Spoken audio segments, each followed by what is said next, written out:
Good morning, everybody. How are you? I'm literally hopping on again with part two. Part two of the reading from yesterday. Cheers. Cheers. It's my chai tea. Cheers to chai tea. Oh, that's so good. I wanted to hop on because I missed a bit of a chunk yesterday, and I got to sort of 40 minutes and I just thought, you know what, at that point you kind of need to back out because there's just too much information coming in. And I suppose in some way I needed to process. I got a bit of a headache yesterday afternoon. And I really had a sense that I just needed to let some clarity come through in order for me to bring through the next part of this week's reading, because as I finished it, I could really sense that the big biblical mind to the Indigenous soul was kind of where I was going. And then this morning I picked an archetype card, and it really kind of helped me understand some of where we're at, and where we can actually work on this, okay? Because I think ultimately we're not going to see behaviors outside unless we understand how they operate within us. And when we know how they operate within us, and we're keen to do the work, to do the shift, then we can kind of go, oh, okay, that's what I need to kind of focus on. So I really wanted to bring some focus in to those of us who are here wanting to do some growth work this week. So the card that I picked from the Archetype deck by Kim Krantz was the Father. So powerful, really, because, you know, I was talking about the biblical mind that I had, well, it was actually written as the biological mind, but I read the biblical mind and that made so much sense to me. And I had been talking about this book, War and Soul, and how the glorification and the nationalism that can come with war efforts. And then we don't look at the collateral damage of a war and how it impacts the soul, and how this book that was written by psychotherapist, clinical psychotherapist Edward Tick, had taken Vietnamese veterans, Vietnam veterans from the States back to Vietnam to find ways for them to work with the Indigenous people to clear some of the trauma and the PTSD that was in their systems, and how successful it was, partly because they went back to the land of where it had taken place, so they were able to release it there. But also having those Indigenous shamanic practices worked more deeply, not just with the mind, but with the soul, which is why the book is titled War and Soul. I bought this ages ago, Healing Our Nation's Veterans from Post-Traumatic Stress Disorder. And the reason this Father card has come up is because this archetype lives within us all. But, you know, if we think about how one of the first ways that the greater Father comes in is through the Lord's Prayer, you know, our Father which art in heaven. So it's like the Father that is bigger than just, you know, the human Father is this other big Father, okay, that exists. And I think that's where that kind of correlation with the biblical mind came in, and how we don't want to disappoint Daddy. Okay, so this feels like it's a father wound, really, at its deepest core. And one of the things I'm going to read you about the Father archetype that just it so resonated with me. I mean, I'll just read you what it basically said. Alongside the mother, the father resides in the central axis of the archetypical family. The father embodies much both light and dark aspects of the masculine. Thus, he is indefinitely in. I'm just going to start this again. The father, the great father, the masculine, the protector. Alongside the mother, The father resides in the central axis of the archetypical family. The father embodies both light and dark aspects of the masculine. Thus, he is infinitely dynamic and complex. His energy is strong and regal, embodying such virtues as honesty and wisdom and loyalty. Yet, ironically and simultaneously, the father is often absent, literally or emotionally. Through absence or action, the father eventually reveals that he is neither a king nor a god, but a human being with many flaws and wounds. He is both the guardian and one who leaves us to the wolves. Here, yet gone, the champion and the failure. The father can never resolve or escape this duality. It is inherent in the archetype itself. Witnessing the father's limitations allows the child to grow beyond the family and into the world. When light, supportive, strategic, regal, kind, authority. When dark, disappearing, disappointing, devastated by failures.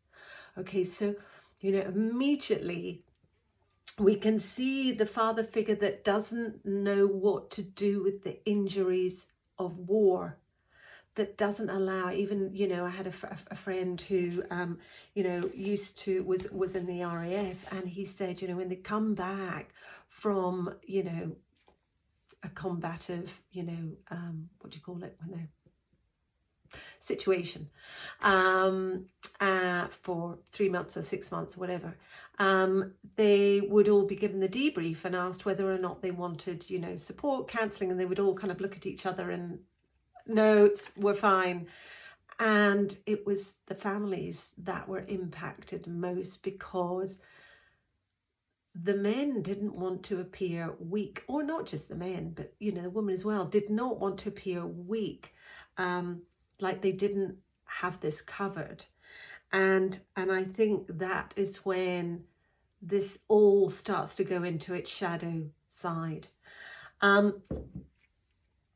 Something that I recently came across when I've been doing this little course, and it's called The Heart of Food, but it really comes, it's such a beautiful lesson on compassion, and it talks about relational capital, how it's so important for all relationships that we build this relational etiquette and capital. And so collecting information before you start directing people, i.e. I come in, I'm tired, the house is a mess, and instead of immediately shouting at all my family members, get this done, we need to get it all done, I go, how is everybody's day?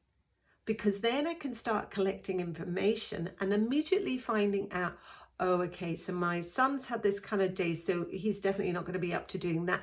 My husband's also had a bit of a day. My daughter's, okay, maybe got a little bit more there, and I'm exhausted. So maybe this is about me lowering my expectations right now, looking at some of my stuff around, oh, this needs to all be done, and going, actually, we're all a bit fatigued. We're just going to get a takeout. We're going to leave all this, or let's all just agree to clean up the kitchen. Do you know what I mean? And I think I learned this most from the Aboriginal people, because when I was studying with them, one of the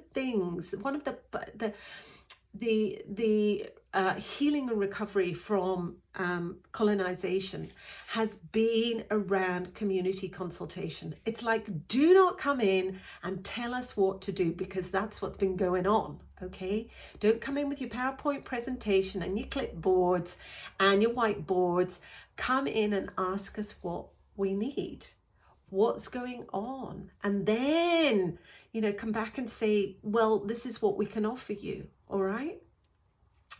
And here's what I'm noticing, really, just in light of the pandemic, is that we've been given this kind of option, all right, which is, okay, this is what we're doing. The father's coming in with the response. We've got a response. This is what we're doing. We're all going to do this. We're doing this, okay? And we're just going to focus on this, nothing else. But instead, so you've got these emergency measures, which means that you don't get to have a say. This is what we're deciding. So this very patriarchal, fatherly energy that comes in and goes, I know best, okay? There is no relational capital whatsoever.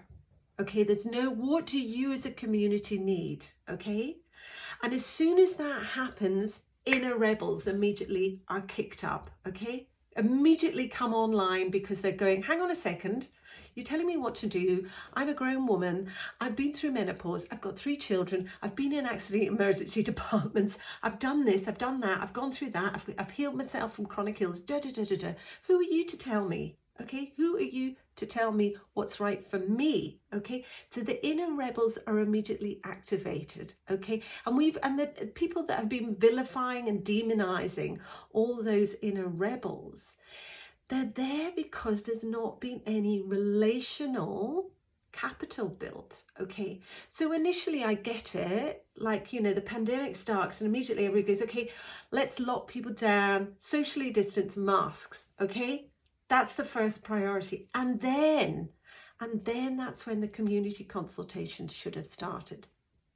Whether it be a referendum, some sort of multiple choice thing, where you're perhaps, this is just some of the ideas that I wrote down, you know, as a community, do we need to upgrade and, you know, and our education around health, okay, and immune system boosting? Do we need to upgrade our hospital and our healthcare facilities, create more jobs and maybe some respite care for, you know, post long COVID? Yes, vaccination. Yes, treatment. What treatment options do we have, both in the mainstream but also alternatively for people? Education around all sorts of things around all of that. Yes, our social distancing and lockdown options. Well, how can those be shifted and changed in regional or less populated areas? So we're not doing a one size fits all, because yeah, I know that's easy, but we need to be mindful about building relational capital. Okay, so we need to let people know your community matters and we're trying to make this fit for you guys. Okay, so let us know what works for you. Travel options, okay, instead of shutting the whole border down, okay, how can we do it so that people can connect with family members in a safe way that means that maybe less people get to travel, but at least people get to travel? You know, there could have been like a little bubble set up. But you can already hear how there's more around, okay, let's get some ideas in here. What do you want to see? How do you want us to be supporting and managing you all? Okay, completely different. It has that. So the inner rebels immediately calm down because they go, oh, I've got a voice here and I've got a say, and they're interested in what I've got to say. They're interested in my story. They're interested in my community. They're interested in what's happening in, you know, my kids' schools and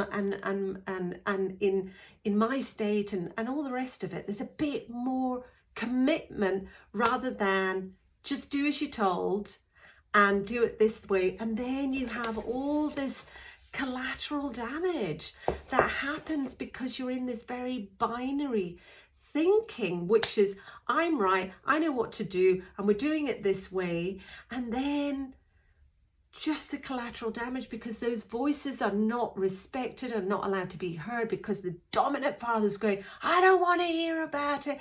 I'm exhausted and I'm stressed and this is a big deal. Yeah, because you're taking it all on your own shoulders and you're not passing it out to everybody else to shoulder the burden of this pandemic. You're taking all the responsibility yourself. Of course, you're going to be furious with people who are not just doing this because that's the only option you're giving people.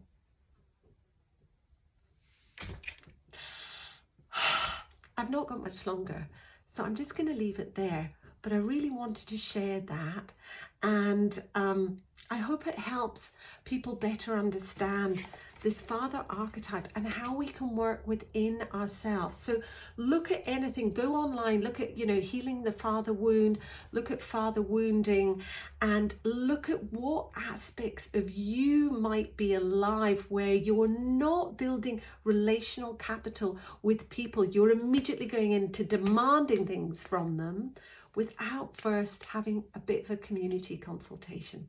Anyway, sending you so much love as always. See you soon.